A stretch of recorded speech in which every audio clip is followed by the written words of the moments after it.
Mr. Friesen!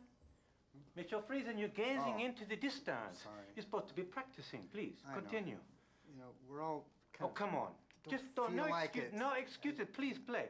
I know you finished lunch. Your metabolism is slow, no? Yeah. There's no excuse. Where would Claude Debussy be today if he said, I don't feel like practicing? You must practice, please. Okay. Continue. Concentrate, please. Okay, I'll try. Hello. You know, all of us creatures have faster or slower heartbeats. And it affects your attitude, and it affects your music that you make. And one day, Rob and I were wondering how different animals would play the cello. We tried some like this guy.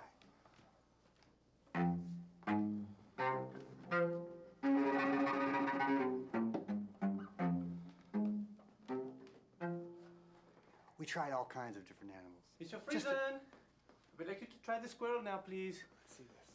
Feet, get your energy. Thank you.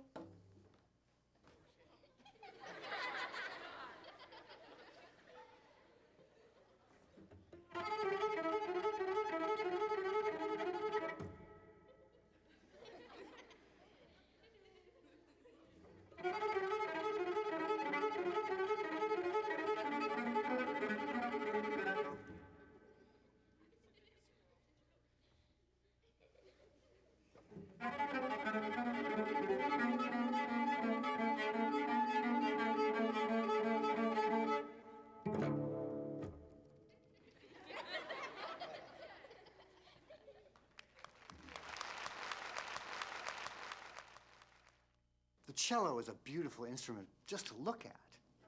And you can see that it's kind of modeled after the human form. They also say that the cello is the instrument that's closest to the human voice and sound. And maybe that's why the cello can elicit such strong emotions when you hear it. Well, music is vibration. You can feel the vibration of your vocal cords, the air passing through your throat. If you put your hand up here.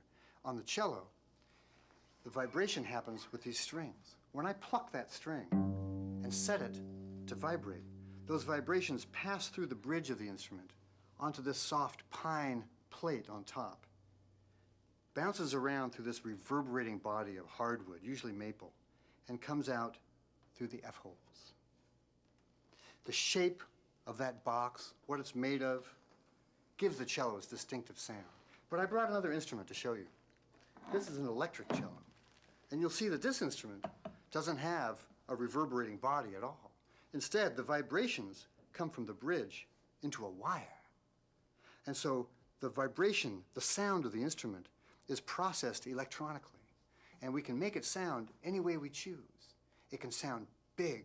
It can sound dreamy. One night, I fell asleep with the radio on. And I woke up in the middle of the night, and there was a sound in the room that I'd never heard before.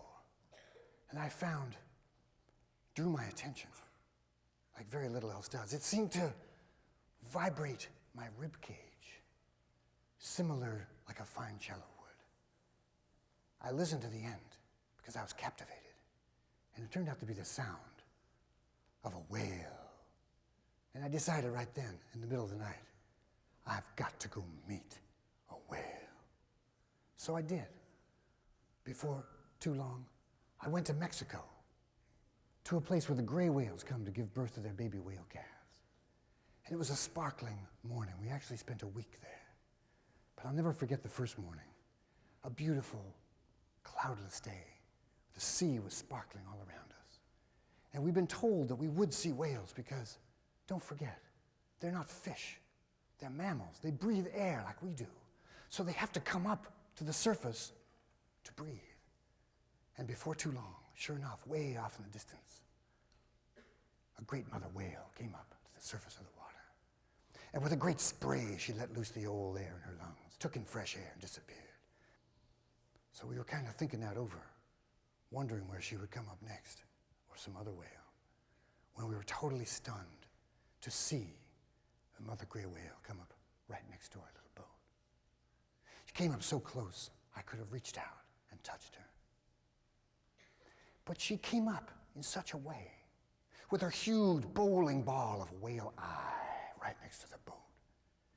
She came up so gently, so slowly, so carefully, that it was clear that she was just as curious about us as we were about her. And in that moment, my whole feeling about whales was completely changed. You know how it is to look into the eye of a pet or a friend. There's some kind of communication that happens there, which is really best expressed with music or with poetry. Sometimes you can't exactly explain with words what that communication is about. I had that experience with the whale. I didn't get to hear the whale on that trip, but I brought with me today a tape of a humpback whale that I'd love to play for you. In fact, I'm going to play along with it. When two musicians play together, in this case two mammals, it's called a duet. So I'm going to play a duet with this. And I invite you to close your eyes and imagine yourself part of this undersea community in this piece that I call Humpback Harmony.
This next piece is an homage for one of my role models in music, Pablo Casals.